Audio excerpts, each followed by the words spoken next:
Hey everyone, welcome back. I hope that you had a great Thanksgiving, and we are continuing with the story. And this is chapter 9. And last week we talked a bit about, in chapter 8, the time of the judges. And today we're talking about this kind of unusual part of the story, and that's the book of Ruth. It's planted right after the book of Judges. And I think you'll see once we get into it, it almost feels like it's out of place. But maybe it's there strategically, just maybe. So if you missed last week or you want a quick review, we talked about in the time of Judges, God's people kept getting themselves into trouble. And they went through what's called the sin cycle, right? So they were saved by God. They would, over time, just kind of forget about God, which is true, I think, with all of us, that when things are going rough, we're all ears when it comes to God. And when things are going great, maybe we have a tendency to forget. And they did a lot of forgetting. And then when you forget God, you get trapped in sin. And then they started to suffer because of their sin. And they'd cry out to God. And he would raise up a judge or a savior, somebody who come and save them, be a big military leader and defeat their enemies. And then once they were saved, they would, over time, forget about God, sin, suffer, saved. Into this kind of circular pattern, this cycle of sin, and how God showed his grace through the time of the judges. And here we have the story of Ruth now, which really is unusual because it's the story of a foreign woman, which seems strange because the whole battle of the judges was God's people against foreigners. It's like every step of the way, or the conquering of the promised land. And here we get this story of Ruth. So let's get into it. We're going to read now verses 1 through 16. In the days when the judges ruled, there was a famine in the land. So a man from Bethlehem in Judah, together with his wife and 2 sons, went to live for a while in the country of Moab. The man's name was Elimelech, his wife's name was Naomi, and the names of his 2 sons were Mahlon and Chilion. They were Ephrathites from Bethlehem, Judah. And they went to Moab and lived there. Now, Elimelech, Naomi's husband, died, and she was left with her 2 sons. They married Moabite women, one named Orpah and the other Ruth. After they had lived there about 10 years, both Mahlon and Chilion also died, and Naomi was left without her 2 sons and her husband. When Naomi heard in Moab that the Lord had come to the aid of his people by providing food for them, she and her daughters-in-law prepared to return home from there. With her 2 daughters-in-law, she left the place where she had been living and set out on the road that would take them back to the land of Judah. Then Naomi said to her 2 daughters-in-law, "Go back, each of you, to your mother's home.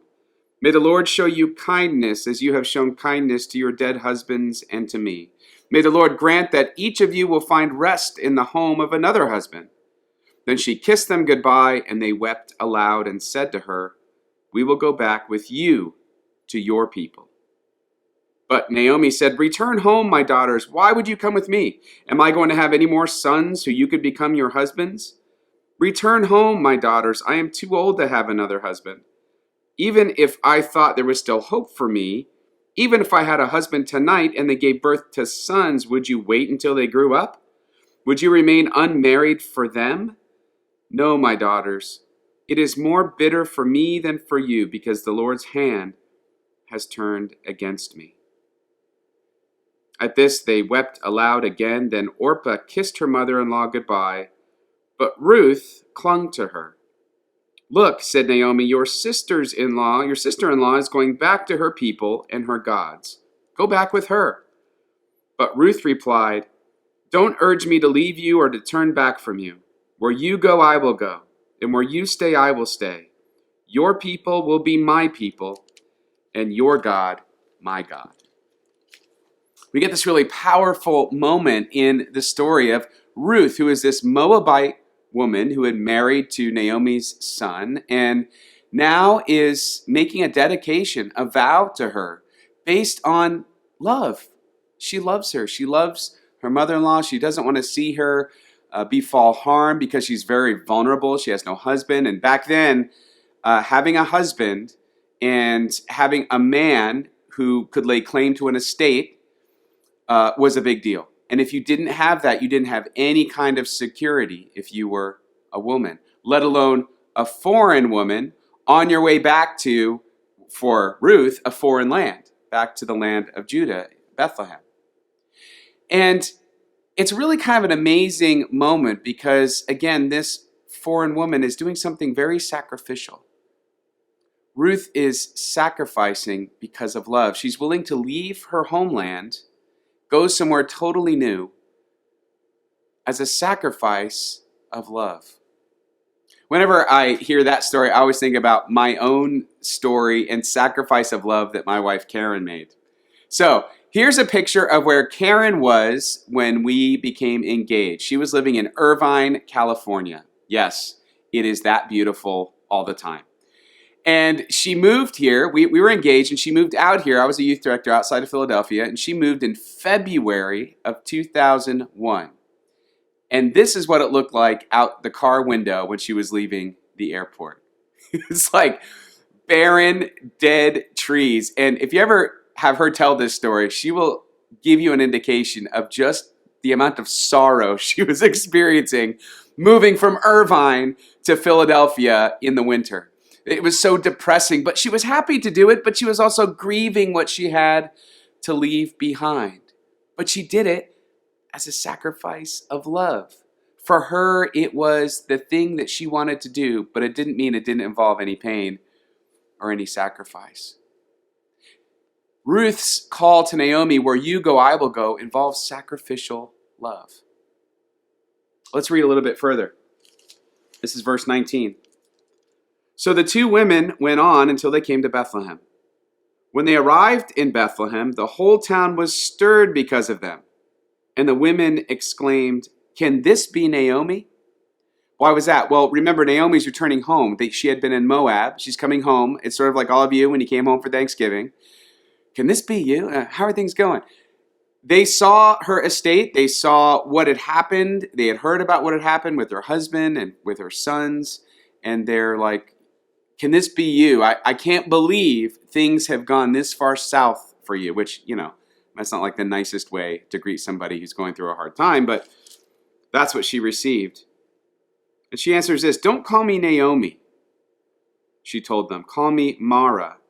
Now, Mara literally means bitter. "Because the Almighty has made my life very bitter. I went away full, but the Lord has brought me back empty. Why call me Naomi? The Lord has afflicted me. The Almighty has brought misfortune upon me." So Naomi returned from Moab, accompanied by Ruth the Moabite, her daughter-in-law, arriving in Bethlehem as the barley harvest was beginning. Now, there's something interesting that's about to happen. Of course, Naomi feels like God's abandoned her, that God's not directing her steps. And Ruth, by making that vow of, your God's going to be my God, you could make the argument that she came to faith in that moment. It was different, for sure, than how we experience coming to faith, but she set aside the sort of kind of pagan gods of the Moabites and said, your God's my God now. And what we see transpire is that God is guiding their steps in ways that they have no idea are even happening. And if you have come to faith, when I first came to faith, this opened up a whole new world to me, that God actually guides your steps.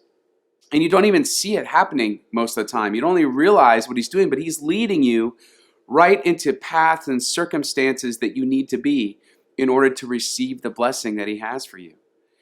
It's like following a compass. And it's this inner compass of the Holy Spirit guiding you so that you're right where you're supposed to be at the right time. And you see now that this is happening with Naomi, even though Naomi's still bitter, right? She doesn't know what God is up to. And Ruth is very vulnerable, and she doesn't know what God's up to, but God's up to something, which is pretty remarkable. It's amazing how God leads. And we rarely know how he's leading at the time. This is true with Naomi and Ruth. Chapter 2, verses 1 and 2. Now Naomi had a relative on her husband's side, a man of standing from the clan of Elimelech, whose name was Boaz. Now, the way it works is, if you lose, or if you were to lose a husband, then the idea would be kind of like the next in line in the family, in the husband's side of the family, would kind of lay claim to you, and you, so that you're taken care of. That was the idea of a family taking care of each other. So, like your husband's brother or somebody, or a cousin or somebody would come up and take that place as a husband so that you would be cared for. So there is someone like that, and his name is Boaz. And Ruth the Moabite said to Naomi, "Let me go to the fields and pick up the leftover grain behind anyone in whose eyes I find favor." What was that all about? Well, it's actually this ancient system by which society cared for the poor. It's how they cared for widows, orphans, and people who didn't have means. They allowed them to harvest the leftovers after a harvest had been made in a field. So it was the barley harvest, and the farmers would go in and do the harvesting, and then they'd allow for anybody who had need to come in after them and pick up the leftovers so they had food to survive, which was kind of a cool way that they would take care of people. But that's what Ruth is asking. Let me go do that so that we have some food to eat. Now again, watch how God directs this. He very circumstantially or coincidentally puts her on Boaz's field. And Boaz sees her and takes notice and says this, "My daughter, listen to me. Don't go and glean in another field, and don't go away from here. Stay here with the women who work for me. Watch the field where the men are harvesting and follow along after the women. I have told the men not to lay a hand on you. And whenever you are thirsty, go and get a drink from the water jars the men have filled." Maybe that seems like a throwaway line or just like a bit of information, but there's kind of a lot in here that Ruth is being blessed already by Boaz, by provision, right? Hang out in this field. You don't have to go find another field. Hang out in this field. You're going to be provided for. Partnership, right? You're going to have some companionship with the women who work with me. And protection. I told them not to lay a hand on you. If there's anything that you need, if you need a drink, go get a drink. You are welcome, and I am blessing you to be a part of what I have. At this, she bowed down with her face to the ground. She asked him, "Why have I found such favor in your eyes that you notice me, a foreigner?" Boaz replied, "I have been told all about what you have done for your mother-in-law since the death of your husband, how you left your father and mother in your homeland and came to live with a people you did not know before. May the Lord repay you for what you have done. May you be richly rewarded by the Lord, the God of Israel, under whose wings you have come to take refuge." Again, Boaz, another blessing on Ruth, blessing of the Lord. And there was something to that the people of God existed to be a blessing to the world. And this is another example of how God's people, through Boaz, is being a blessing, yes, to even this foreign woman. So Naomi sees that Boaz is interested in Ruth. And Naomi tells Ruth what to do in order to pledge herself to Boaz. And it involved kind of doing some certain symbolic actions and rituals, exactly like the tea ceremony in Karate Kid 2. No, I'm sorry, though. I'm just kidding. It's actually nothing like that, but it's the same idea, right? That there's some certain symbols and actions to kind of bind them together or show her devotion to him. And then in Ruth 3, chapter 6, says she went down to the threshing floor and did everything her mother-in-law told her to do. There's that threshing floor again. We were talking about this last week. And what did we say in last week's sermon was the threshing floor, that place where you separate the grain husk from the grain, is the place where God's provision meets our deepest need. And there's a spiritual metaphor here going on with the fact that Boaz is sleeping on the threshing floor. And she has to meet her there. It's like that's where God's provision is meeting Ruth's deepest need.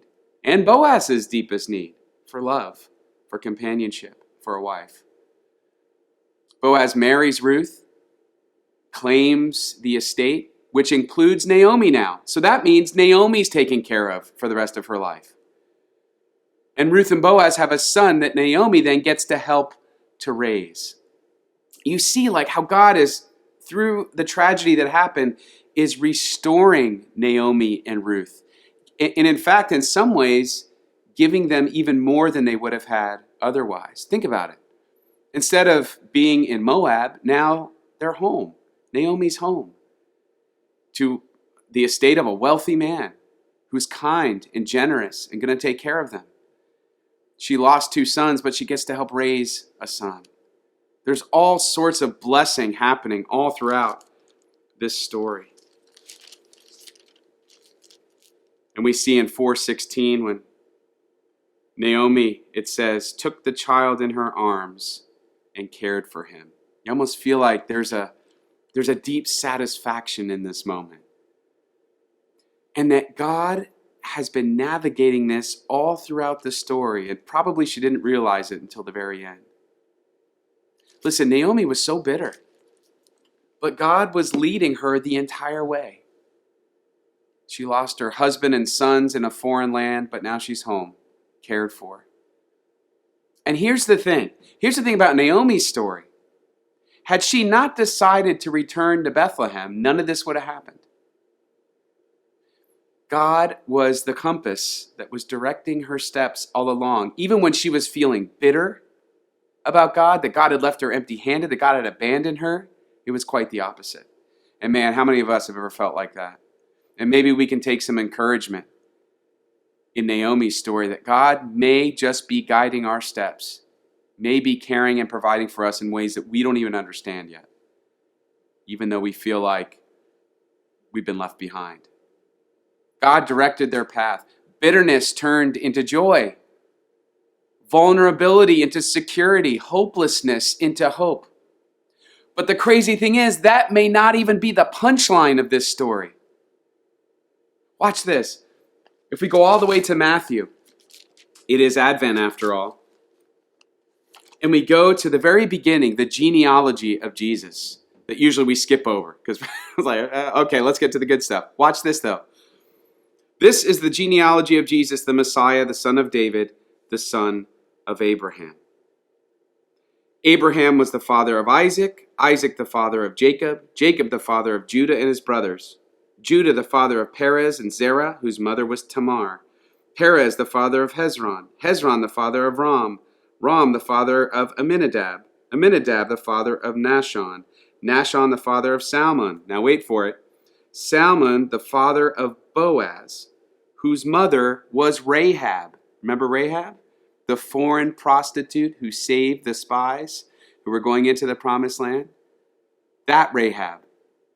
How crazy in an ancient genealogy, first of all, is there to be a woman in it? But second of all, highly suspect and unusual that it would be a foreign woman. But we're not done. Rahab was Boaz's mother. Boaz, the father of Obed, whose mother was Ruth. So we have Ruth and we have Rahab in the bloodline of Jesus Christ. Why do I think that's important? Well, and again, Ruth, Obed, the father of Jesse. Jesse's the father of King David. So Ruth is David's great-grandmother. And why is this all important? Because do you see what it's doing? It's setting up something that is so critically important to understand. The purpose of God's people was never to end with his people. It was never just about the Israelites. It was always about what God was going to do for all people. And we see these Easter eggs all throughout the Old Testament. God's plan for all people. The open arms of Jesus Christ that say, come, anyone who is heavy laden, and I will give you rest. Come to me, all of you, not some of you, all of you are welcome. For God so loved the world that he did what? He gave his one and only Son. And so as we begin our journey to Christmas, the whole idea of God with us is all about his cosmic, eternal plan to bring all of us wayward children home. Whether you're the children of Israel, the children of Moab, or the children of America, he is bringing us home so that he can show us that he is God with us forever. This is a chapter in your story. Have a great week, everyone.